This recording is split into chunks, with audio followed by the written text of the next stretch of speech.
आपल्या आरक्षणाला कुठंतरी धोका पोचतोय, म्हणून एका तरुणाने आपलं सबंध जीवन आरक्षण वाचावं त्याच्यासाठी चालणाऱ्या आंदोलनामध्ये आपल्या जीवनाची आहुती दिली.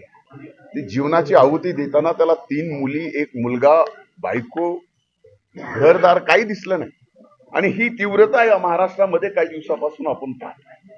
म्हणून माझे हात जोडून पहिल्यांदा विनंती आहे की ज्यांच्यासाठी आरक्षणचा फायदा होणार आहे तेच जर अशा आत्महत्या करू लागले तर मग हे आरक्षण द्यायचं कुणाला. म्हणून कुणीही आताताईपणा करू नका. सरकार अतिशय सजग आहे.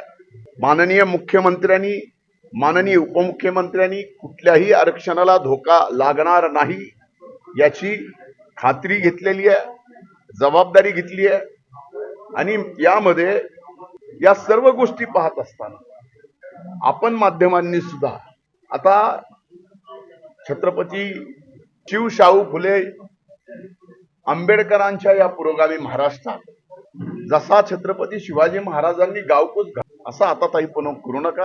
कुणाच्याही आरक्षणाला धोका बसणार नाही.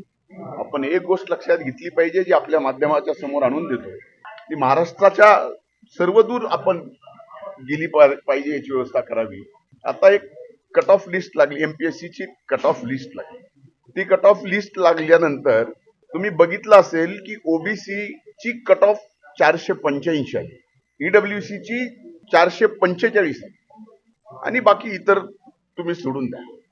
मला सहज विचारायचं, माझ्या मनात आलेला प्रश्न आहे.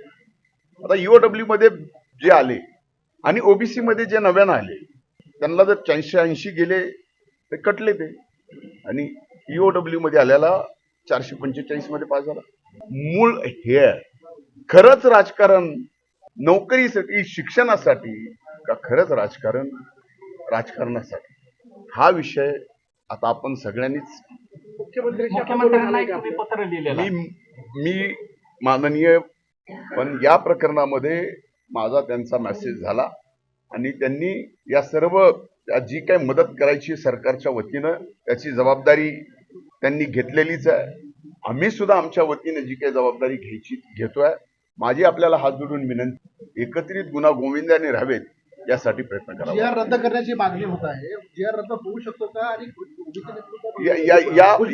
या बाबतीमध्ये अधिकच भुजबळ साहेब बोलू शकतील, कारण ते मंत्रिमंडळात आहेत, प्रत्येक मंत्रिमंडळाच्या बैठकीत आहेत, ते समितीचे अध्यक्ष आहेत आणि ते अधिक जबाबदारीनं या ठिकाणी उत्तर देऊ शकतील. थँक्यू.